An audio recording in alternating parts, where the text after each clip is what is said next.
কি হবে বেঁচে থেকে অযথা বিদ্যা শিখে যদি না গড়তে পারি শোষণবিহীন সমাজটাকে? কি হবে বেঁচে থেকে? কি হবে ছাত্র সেজে চুমু খেয়ে সনদ খানা যদি হয় বিদ্যালয়টা পরিমণিদের আড্ডাখানা? কি হবে ছাত্র সেজে চুমু খেয়ে সনদ খানা যদি হয় বিদ্যালয়টা ট্রান্সজেন্ডারদের আড্ডাখানা?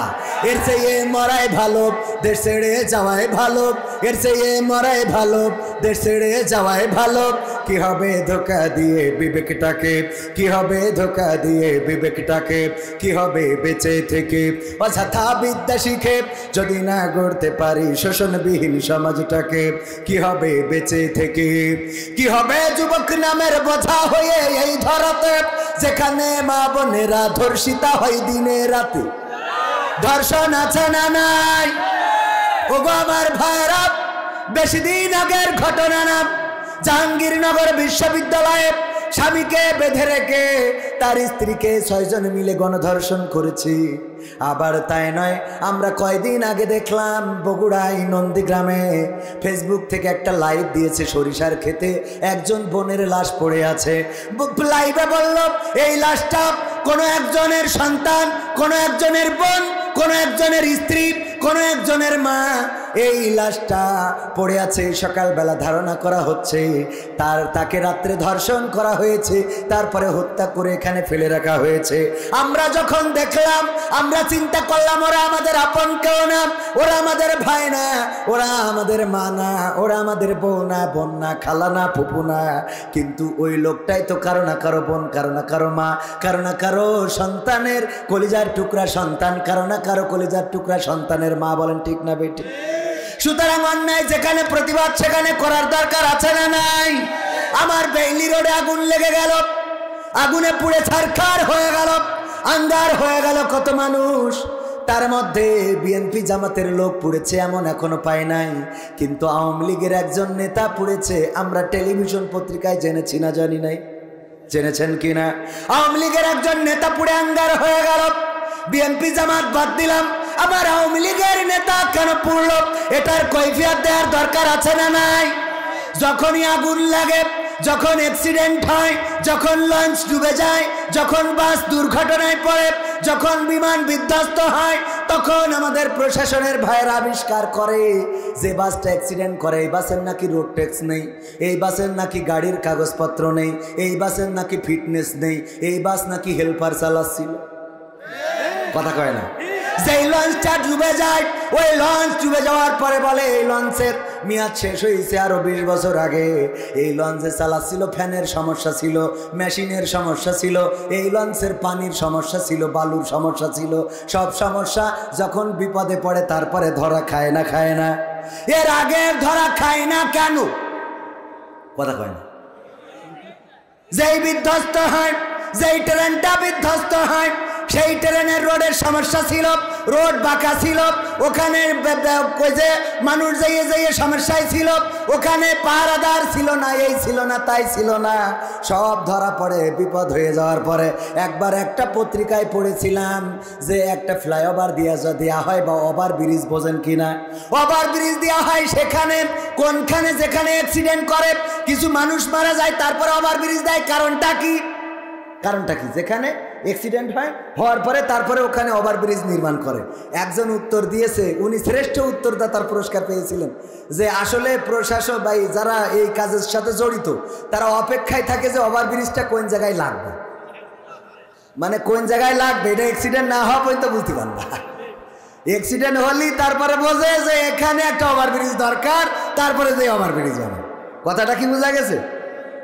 ও আমার ভাইরা, অথচ আমরা স্মার্ট বাংলাদেশে পৌঁছে গেছি। আজকে আমাদের একজন মন্ত্রী খুব সুন্দর একটা কথা বলেছে, এই কথাটা শোনার পরে আমাদেরও একটু, আমার বিশ্বাস আমার ভাইজান আমাদের লালটু ভাই আছেন, উনিও এই কথাটা ভালোভাবে নেবেন না।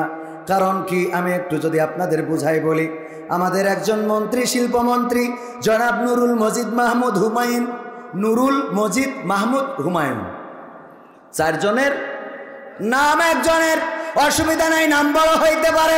শিল্পমন্ত্রী উনি সুন্দর একটা কথা বলেছেন, উনি বলেছেন যেহেতু দেশের অবস্থা খারাপ, অর্থের অবস্থা খারাপ, সুতরাং কষ্ট করে কেন আঙুর খেজুর দিয়ে ইফতারি করতে হবে? আমার দেশের বড়ই আর পেয়ারা দিয়ে ইফতারি করলেই তো হয়ে যায়। কথাটা সুন্দর না? আমাদের মানতে কোনো অসুবিধা নাই। আমার দুঃখ হলো যদি এখন আপনি হার্ট স্ট্রোক করেন, যেন সিঙ্গাপুর মাউন্ট এলিজাবেথে যাবেন না। কথা কয় না? আর আপনার ছেলের ওই আমেরিকায় পড়াতে পাঠাবেন না। আপনি লন্ডনে যাবেন চিকিৎসা হতে, আর কানাডার বেগম পাড়ায় বানাবেন বাড়ি, আর সুইজারল্যান্ডের ব্যাংকে রাখবেন টাকা, আর আমেরিকায় যাবেন বাতাস খাওয়ার জন্য, আর চিকিৎসা করার জন্য যাবেন সিঙ্গাপুর মাউন্ট এলিজাবেথে। আর আমরা একটু খেজুর খালি খাবেন, বড়ই দিয়ে ইফতার করেন। কথা কয় না? বড়ই দিয়ে ইফতার করতে আমাদের কোনো অসুবিধা নাই। আমার বাংলাদেশে যে হাসপাতালগুলো আছে, সরকার যে হাসপাতালগুলো করেছে, এই হাসপাতাল বাদ দিয়ে আপনারা স্পেশাল বিমান নিয়ে কেন বাইরে চিকিৎসা হতে যান? কেন সন্তানকে বিদেশে পড়াশোনা করান? কেন সুইজারল্যান্ডের ব্যাংকে টাকা পাঠান? কেন বেগম পাড়ায়, কানাডার বেগম পাড়ায় বাড়ি বানান? এইগুলো যদি বাইরে করা যায়, তাইলে আমরা খুরমা দিয়ে ইফতার করলে আপনাদের অসুবিধে কোথায়? কথা কয় না? কি হবে বেঁচে থেকে অযথা বিদ্যা শিখে যদি না গড়তে পারি শোষণবিহীন সমাজটাকে? কি হবে বেঁচে থেকে? কি হবে যুবক নামের বোঝা হয়ে এই ধরাতে, সেখানে মা বোনেরা ধর্ষিতা হয় দিনে রাতে? যৌবনের সার্থকতা ঘুচিবে সকল ব্যথা, যৌবনের সার্থকতা ঘুচিবে সকল ব্যথা। পারো যদি বলি দিতে মানুষরূপী পশুটাকে, পারো যদি বলি দিতে মানুষরূপী পশুটাকে? কি হবে বেঁচে থেকে অযথা বিদ্যা শিখে যদি না গড়তে পারি শোষণবিহীন সমাজটাকে? কি হবে বেঁচে থেকে? কি হবে লেখালেখি কলমবাজির ওই মহড়া, সমাজের আসল চিত্র যদি না যাই তুলে ধরা? কি হবে টিভি চ্যানেল সাংবাদিকের এই ক্যামেরা, সমাজের আসল চিত্র যদি না যাই ভিডিও করা? যদি ওই ঘুষের বলে কলমটা উল্টো চলে, যদি ওই হ্যালো কলে ক্যামেরা উল্টো বলে, তবে কি যাবে রোখা দুর্নীতিকে? যাবে? তবে কি যাবে রোখা দুর্নীতিকে? কি হবে বেঁচে থেকে অযথা বিদ্যা শিখে যদি না গড়তে পারি শোষণবিহীন সমাজটাকে? কি হবে বেঁচে থেকে? কি হবে নামাজি রোজা ইমানদারির বড়াই করে কোরআনের কর্মীগুলো থাকে যদি কারাগারে? কি হবে নামাজি রোজা ইমানদারির বড়াই করে কোরআনের খাদেমগুলো থাকে যদি কারাগারে? মসজিদের কোণে বসে জিকির যত করো খুশি, মসজিদের কোণে বসে তাসবিহ যত টানো ঠেসে, এভাবে যায় না পাওয়া আল্লাহকে। যাবে? এভাবে যায় না পাওয়া আল্লাহকে। কি হবে বেঁচে থেকে অযথা বিদ্যা শিখে যদি না গড়তে পারি শোষণবিহীন সমাজটাকে? কি হবে বেঁচে থেকে? কি হবে আলেম হয়ে ইমাম সেজে মসজিদেতে, পারো যদি সত্য কথা উচ্চ স্বরে না বলিতে? এমন আলেম আছে না নাই? হক কথা উচ্চ স্বরে বলে না। আবার অনেক মসজিদ আছে যেখানে হক কথা উচ্চ স্বরে বলা চলে না। আছে না নাই? হুজুর সালামের জীবন নিয়ে একটু ওয়াজ করবেন। কতদিন হলো মুসা আলাইহিস সালামের ঘটনাটা শুনি নাই। আজকে শুক্রবার আপনি একটু বয়ান করবেন। আমার হুজুর বয়ান করলেন শুক্রবারে মুসা আলাইহিস সালামকে নিয়ে। বয়ান করার পরে নামাজ শেষে সভাপতি সাহেব হুজুরে ডাক দিয়ে, হুজুর এদিকে আসেন। আমি আপনাকে বললাম কি আর আপনি করলেন কি? কি বললেন আর কি করলাম? বললাম মুসা আলাইহিস সালামের জীবন নিয়ে আলোচনা করবেন, আর আপনি কেন ফেরাউনের জীবন নিয়ে পড়িয়েছিলেন? কথা কি বুঝা গেছে? হুজুর বলছে দেখেন, মুসা আলাইহিস সালামের কথা বলতে গেলে ফেরাউনের কথা তো অটোমেটিক চলে আসে, ঠিক না বেঠে? অটোমেটিক আসে, কারণ ফেরাউন তাকে বাদ দিয়ে মুসা আলাইহিস সালামের জীবন নাই। কয় অসুবিধা নাই, ফিরাউনের কথা বলবেন, তাতে তো দুঃখ ছিল না। কিন্তু যখন ফিরাউনের কথা বলছিলেন তখন দেখছিলাম আপনি আমার দিকে তাকাচ্ছেন। কারণটা কি? আসলে ওর মনের মধ্যে কি? মনের মধ্যে শয়তানি আছে না নাই? মনের মধ্যে যাদের শয়তানি তারা মনে করে আমাকে ইন্ডিকেট করে বলা হচ্ছে, আমাকে টার্গেট করে বলা হচ্ছে। আসলে কথা সেটা না। কয়েকদিন আগে এক মাহফিলে আলোচনা করলাম সূরা তহা 20 পবিত্র কোরআনের 20 নম্বর সূরার 55 নম্বর আয়াত, মিনহা খলাকনাকুম ওয়া ফিহা নুঈদুকুম ওয়া মিনহা নুখরিজুকুম তারাতান উখরা। এই আয়াতটা আমরা কোথায় পড়ি? যখন কবরে কাউকে নামাই তখন পড়ি। আসলে কি কবরে কাউকে নামানোর জন্য এই আয়াতটা নাজিল হয়েছে? না না, এই আয়াত নাজিল হয়েছে কার জন্যে? এই আয়াত নাজিল হয়েছে এমন একজনের জন্যে। আমার মেম্বার সাহেব আছেন, উনি মেম্বারের চেয়ারটা নিতে চায় না। আমার চেয়ারম্যান, উপজেলা ইউনিয়ন চেয়ারম্যান যিনি, চেয়ারম্যানের চেয়ারটা, কাউন্সিলের চেয়ারটা নিতে চায় না। উপজেলার চেয়ারম্যান উপজেলার চেয়ারটা নিতে চায়, একজন এমপি একটি আসনের চেয়ার নিতে চায়, একজন মন্ত্রী মন্ত্রিত্বের চেয়ারটা দখল করতে চায়, প্রধানমন্ত্রী দেশের চেয়ারটা নিতে চায়, আর আমেরিকার বাইডেন সে আমেরিকা মহাদেশের চেয়ারটা নিতে চায়। এমনি ভাবে এক একজন এক এক চেয়ার দখল করতে চায়। কিন্তু ফেরাউন ছিল এমন একজন যিনি পৃথিবীর সব চেয়ার বাদ দিয়ে আল্লাহর চেয়ারটা ধরে টান দিয়েছিলেন। বলেন নাউজুবিল্লাহ। ঠিক না বেঠে? বললো আমি আল্লাহ, আমাকে রব হিসাবে মেনে নাও। নাউজুবিল্লাহ। এই ফেরাউনের ব্যাপারে আল্লাহ রাব্বুল আলামিন মুসা আলাইহিস সালামকে পাঠালেন, যাও তাকে সাবধান করো, সচেতন করো, তাকে বুঝাও। সে বাউন্ডারি ক্রস করে ভারতের মধ্যে চলে গেছে। বাউন্ডারি ক্রস করে তার শিগগিরই বর্ডারের মধ্যে আসতে কাও, তা না হলে তার কাটার মধ্যে ফেলানির যেভাবে ঝুলাই রেখেছিল। কয়েকদিন আগে বেনাপোল বর্ডারে আমাদের একজন বিডিআরকে, আমাদের একজন বিজিবি সদস্যকে গুলি করে মারা হয়েছে না হয় নাই? বর্ডার ক্রস করা যাবে নাকি? না, যাবে না। সুতরাং সে বর্ডার ক্রস করেছে, তারে সাবধান করো। মুসা আলাইহিস সালাম বললেন, ওগো আল্লাহ, কি করে সাবধান করব? বলল, তুমি তোমার মুজিজা দেখাবা। কি মুজিজা দেখাবো আল্লাহ? তোমার হাত বগলের নিচে দিবা, আগুন জ্বলবে, আর তারপরে যদি না মানে তাইলে হাতের লাঠি ছেড়ে দিবা, সাপ হয়ে যাবে। এরপরেও যদি না মানে তাইলে তারে সুন্দর করে মেন্টালি বোঝানোর চেষ্টা করবা। সেটা কি বলবো? আল্লাহ বললেন, বলবা মিনহা খলাকনাকুম ওয়া ফিহা নুঈদুকুম ওয়া মিনহা নুখরিজুকুম তারাতান উখরা। ওরে আল্লাহ, ওরে মুসা, তুমি ফেরাউনকে বুঝাবা, ওগো ফেরাউন, এই মাটি থেকে তোমাকে সৃষ্টি করা হয়েছে, আবার এই মাটির মধ্যে ঢুকিয়ে দেয়া হলো, মাটির মধ্যে ঢুকিয়ে দেয়া হবে, আবার একদিন এই মাটি থেকে তোমাকে জীবন্ত করে উঠানো হবে। এই কথা বলে ফেরাউনকে বুঝাবা, যেন সে মানসিকভাবে একটু পরিবর্তন তার মধ্যে এসে যায়। এই ওয়াজ করার জন্য মুসা আলাইহিস সালামকে দিয়ে দায়িত্ব দিয়েছিল কার? শোনানোর। কার শোনানোর?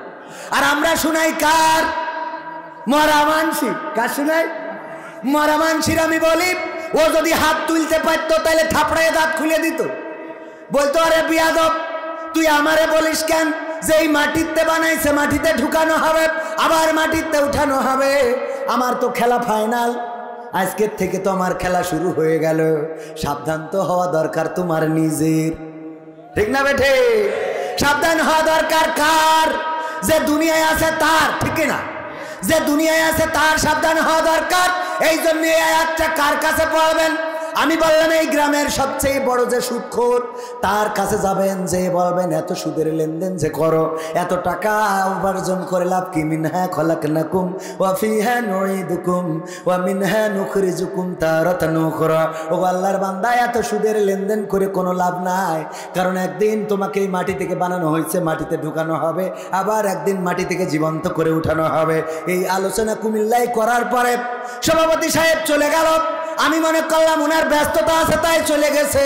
পরের দিন শুনি না, বলতেছে, হুজুর, আপনি যখন বলেছেন বড় সুদখোরের এই ওয়াজ শুনতে হবে, আমাদের গ্রামের সবচেয়ে বড় সুদখোর ছিল মাহফিলের সভাপতি।